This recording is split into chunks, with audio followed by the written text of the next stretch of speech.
Hey guys, welcome back to the channel. A couple of my friends, myself, and our families went out to Colorado for a week a couple weeks ago, right? And today I'm gonna talk about, maybe some planning if you're planning an off-road trip to Colorado as well. I'm gonna do this in one take, so if I mess up some words or something happens, it's staying, so I don't have to edit it, right? Got my notes. It's raining outside, so not much else to do. And of course I have a Colorado shirt on, so perfect time for it. Anyways, let's get into it. Let's see, planning. Planning is the important part. You got to plan to be gone for a week and be living out of your vehicle, right? The best thing I can say for planning to go to Colorado is you got to plan loosely. The trails you may want to run may be closed. Like, for instance, Imogene wasn't open all the way through at this time, so we didn't do that. Really you just want to plan loosely and give yourself lots of extra time in Colorado because it gets crowded in the summer, and trails are slow because there's tons of people, tons of side-by-sides, tons of rental Jeeps, and just tons of people coming out there for the limited window that you can run Colorado trails where they're not covered in snow, right? The mountain towns, they're usually crowded. Same thing. So plan accordingly and give yourself lots of time and just kind of a loose schedule, in case you have to, something takes longer to get somewhere, do something, can't find camping, whatever it is. The second thing, you definitely want to download the offline maps because there's not a lot of service out there in the mountains. So I use Onyx and use their offline mapping system. Works great. Shows you where you're at, where you're supposed to go, the names of the trails, towns, all that. Getting out there, we specifically came from North Arkansas, and so we just took 40 through Oklahoma, through Texas, through New Mexico, and then went north up into southern Colorado. 40 is awful in Oklahoma, okay in Texas, and then even worse in New Mexico. Terrible roads. While you're on your route out there, a good tip would be to use truck stops as frequently as possible, especially if you're taking the wife and kids, because they're well lit up, they're big, lots of bathrooms, lots of gas pumps. I think there's better security because there's more people around and they're more lit up, as in, for instance, like using a sketchy, dimly lit, gas station on the side of the road. Use truck stops. Let's see, what else we got? Before you go out there, you definitely want to check the temperatures during the day, and more importantly, if you're camping, to check the temperatures at night so you don't freeze to death up there, because you're getting up 9, 10, 11, 12,000 feet. It's going to be cold. Definitely want to check the weather, and on that, in our experience, every time we've gone to the mountains in Colorado, it rains every single day right around noonish or so, and it'll rain for 45 minutes and then be done, but plan for it. It's always going to be colder up there than probably wherever you're coming from. Another thing to check are the wildfires they have out there frequently in the summers, to kind of see where they're at so you don't get caught either in a wildfire or stuck in the smoke, Another big thing is the elevation. Most of us don't live at 10,000 plus feet. So take it easy when you first get there. You want to,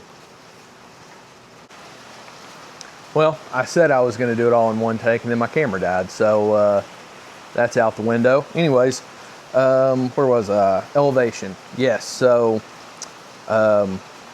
take it easy when you first get there. Maybe don't camp at 12,000 feet. Let your body get adjusted to the elevation. Make sure you drink lots of water before you go up there. And while you're there, there's very low humidity, and the elevation, you know, the combination of it can give you elevation sickness, which is, I've never really had it except for up at Pikes Peak briefly. It's terrible. It can ruin a trip. So plan accordingly for that. Let's see. Just driving through Colorado, everything's slower. You know, you can put in the GPS how long it'll take to get to whatever destination. It's going to take longer. Trails the same way.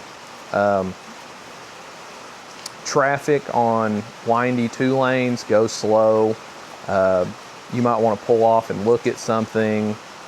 Kids got to go to the bathroom. Kids got to get snacks, you know, whatever. Takes longer, no matter what. The other thing, Colorado is a tourist state. I mean, it just is what it is. So that being said, everything is going to be more expensive for you.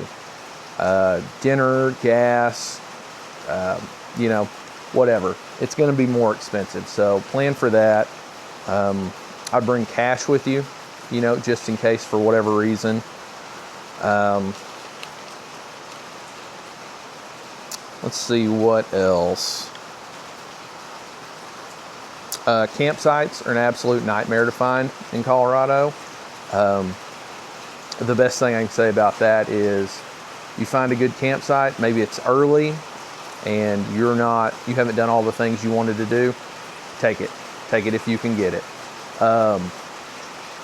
They're a nightmare to come by because there's so many people out there trying to camp, and there's just, to me it seems like limited campsites.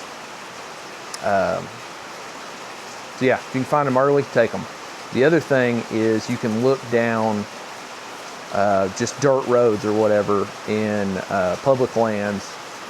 Look down not as well known trails, maybe. We were able to find them, but it definitely wasn't easy, and it took a while to find them. So that's the other thing, is don't start looking for camp, you know, with an hour of daylight left. Start looking early and really always be looking. Okay, planning wise, all right, let's get into packing. What to pack, right? Packing, I would say, you know, I wouldn't take everything in the kitchen sink because honestly, you're never super far from, let's say, a gas station or a grocery store or something like that. Now, the caveat to that is down in the San Juans, it was somewhat challenging to find parts stores.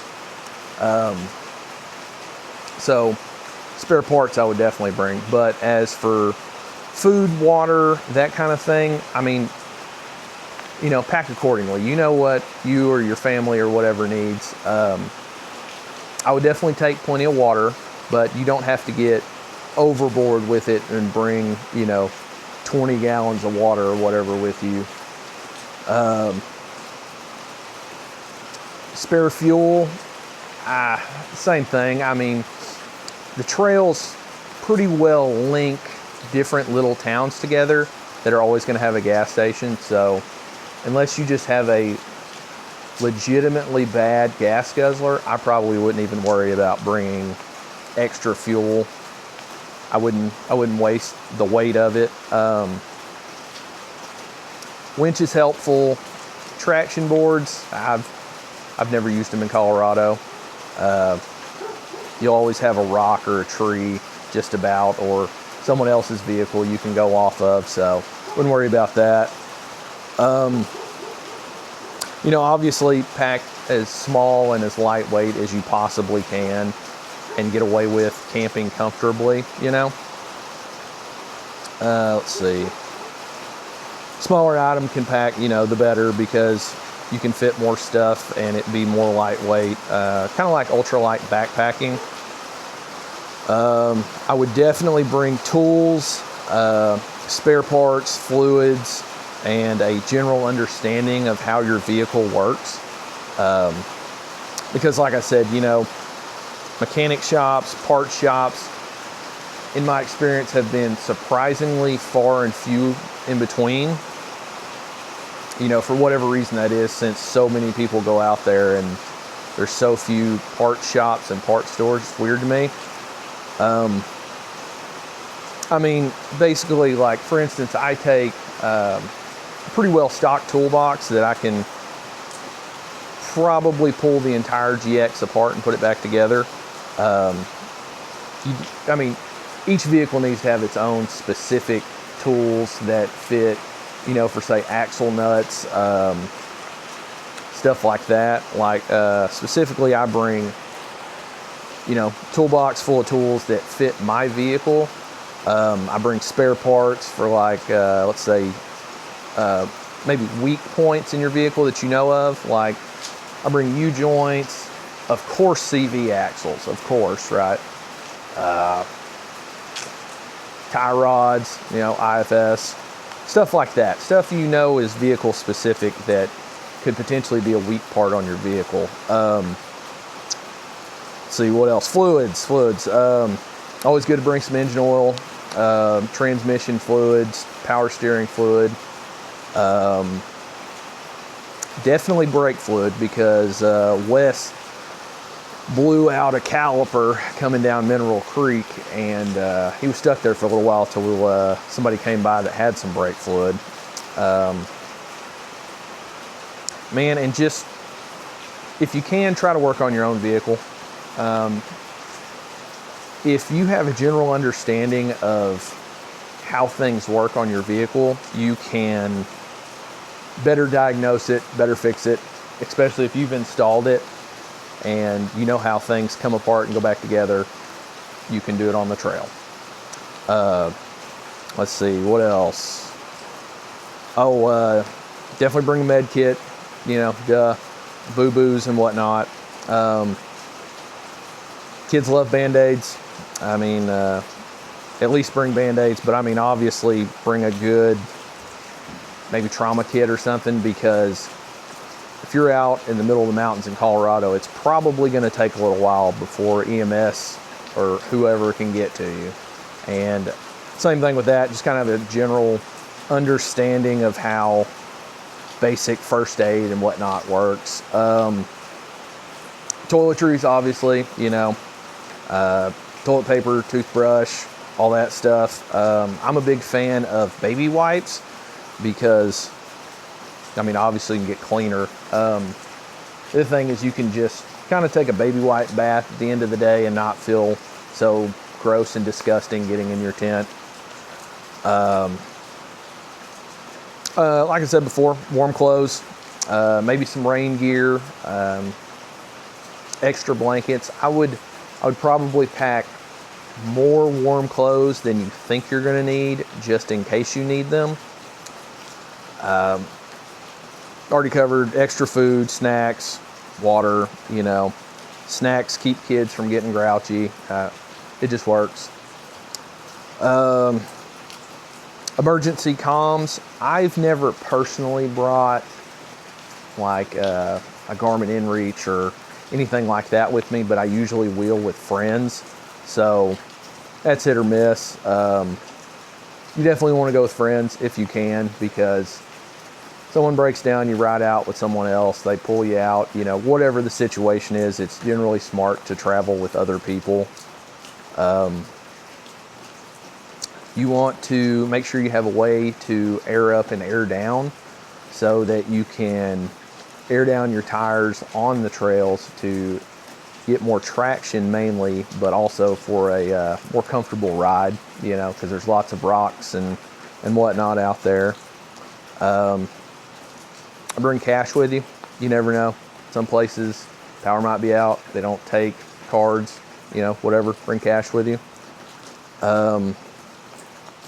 Obviously, you should bring personal protection, whether that's bear spray or, you know, something else. Keep you and your family safe from animals, bad actors, people with bad intentions, that kind of thing. I always have a full-size spare with me when I go, because my vehicle is all-wheel drive, full-time, four-wheel drive, that kind of thing. And if I were to run a smaller spare, I run 35s, right? So if I have put a factory like, let's say 31 on there, I'm probably going to bust an axle shaft or blow up a diff from it being a different rotational mass size than a 35. So I always bring a full-size spare. I always have a plug kit with me in case it's just a small puncture or something, and you can just throw it in there and go and not have to jack up the vehicle and all that. Another thing, bring a jack so you can change a tire if you have to. Let's see, recovery gear. You know, personally, Colorado, I run a winch and bring a Yankum for a buddy or whatever, and soft shackles and, you know, the whole shebang, right? I don't typically take traction boards to Colorado unless, you know, let's say you're by yourself or you're down in the like sand dunes area, just because there's trees and rocks and other people to winch off of. You can probably leave the traction boards at home. All right, getting down into the maintenance. So maintenance is a big one you want to do before you leave so that you don't have to deal with it while you're on your trip, right? Personal example, my power steering pump and rack were getting kind of bad before we left and just completely went out when we were there. And it was a pain from day one when we hit the trail, right? So obviously check your power steering. Make sure your tires have tread. Check the oil, check the transmission fluid, check the diff fluids, transfer case fluid, check your brakes. Another one, Wes lost a caliber because the brakes in the back, which, you know, normally don't wear down very quickly, what I assume happened is they got so thin that the brake caliber was pushing out, and then blew the seal on it and completely lost brakes, right? So, brakes. Let's see, axles. Make sure, like CV axles, make sure they're not torn up. Check your ball joints. Mine were bad in Colorado too. Check your links in your suspension. Belts, hoses, you know, just anything you can check it, because it's much easier to fix it before you go than while you're on the side of a mountain. Again, it helps if you do most of your modifications and maintenance yourself, because obviously you have a real understanding of how your vehicle works specifically and helps you diagnose stuff, right? Let's see.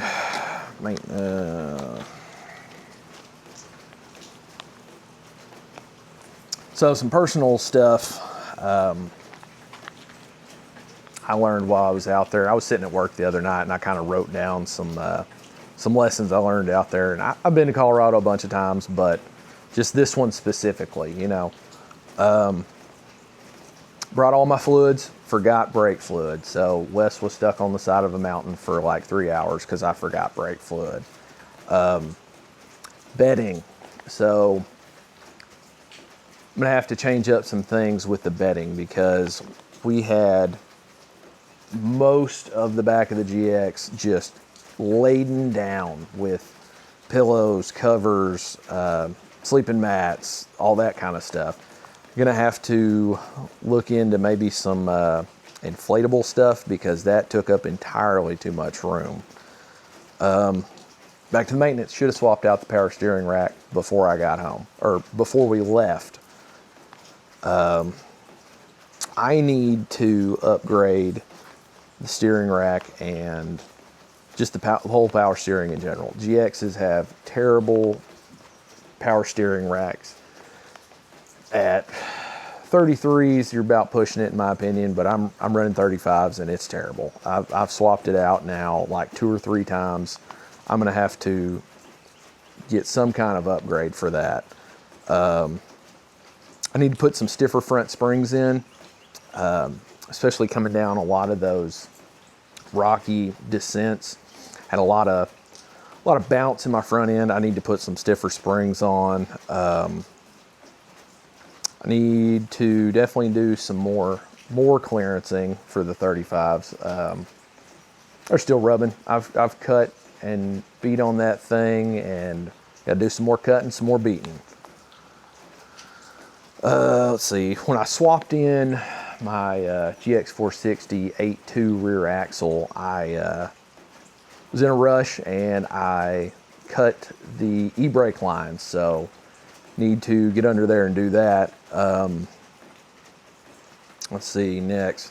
I need to just bite the bullet and do some lockers. A-track works okay. Mine's not working currently because of all the dreaded lights on the dash that turn off A-track, and I actually got stuck on Mineral Creek because I took a bad line, and you know, had 2 wheels in the air, and if I'd have had lockers I could have drove out of it, but had to winch off the side of the mountain and a bunch of people made fun of me. It happens. Some more cooling. I've never had a problem with the GX overheating, but I'd like to minimize that before it happens. So, you know, maybe bigger power steering cooler, transmission cooler. I might even do some hood louvers. I don't know. I'll get around to that. I need a bigger air compressor. The one I currently have is ARB single, and it gets hot. I'm eventually going to burn that out, airing up 35, so definitely need to go to a twin on that, and it's slow.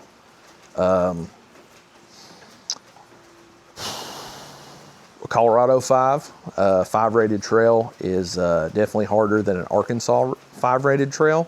Just throwing that out there, take it or leave it. I desperately need a re-gear. So GXs come stock with 373 gearing, which you can get by with, but it's not great. I've upgraded the front diff and the rear axle from a GX460, which comes with 391s, which it's better. It's not significantly better. I definitely need some 456s or some 488s. I need something way better. Filming. Lessons learned from filming the trail. You know, I just started this channel like 6 months ago because I got mad at work one day, right? So still kind of figuring out the filming, the editing, whatnot. I noticed in making the couple videos before this one, I definitely need fewer car rollers, like camera out the window stuff. I need way more drone shots, way more. Like half the video needs to be drone shots because they're awesome, right? Need more shots outside of the vehicle of, you know, maybe the vehicle's coming towards you, going away. I need more of me on camera, maybe better explaining the situation or the location or whatever we're in. More of that, maybe less narrating over the videos. I definitely need to offload the footage off these cameras every single night because you start running into storage issues. You run into some of the clips I've had them get out of order, and so you'll see a clip from 3 days later, you know, up in a different section. You get what I'm saying. Colorado's, in closing, right? Colorado is a great place to go see off-road, you know, that kind of thing. I've been going there the last couple years, at least once a year, and I think now I don't think I'm gonna go to Colorado for a while, just because, hear me out. I've been there, I know where to go, I know where not to go. Like, for instance, don't waste your time going to Denver. Colorado Springs, I'll give it 50-50. Garden of the Gods is cool, Pikes Peak is cool. Don't waste your time in Denver. I'm gonna start venturing out to some less populated, less, just less populated places, because you go on vacation, right, to relax and kind of get away from your life, right? Well, there's too many people that go there. I mean, it's a tourist trap. That's what it is. We know that, and we still go there. So probably not going to go there for a while. But again, in conclusion, biggest takeaways, you know, you got to have fun with it, man. Don't set a time schedule so strict that you can't enjoy your time. You're there for vacation. You may only get 1 or 2 vacations a year. Don't ruin it by planning too many things, going too fast, and not enjoying it. You know, problems are going to arise. You're going to miss timelines. Something might break. You might get lost, whatever. Just roll with the punches, man. Just go with it.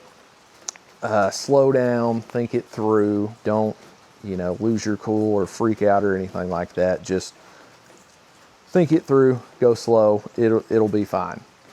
Now, with another big thing too is if you're taking your wife and kids wheeling, they probably don't think it's as cool as you do. You know, they might tell you they do, but they don't. Make sure you're doing something to accommodate them. This is their vacation too.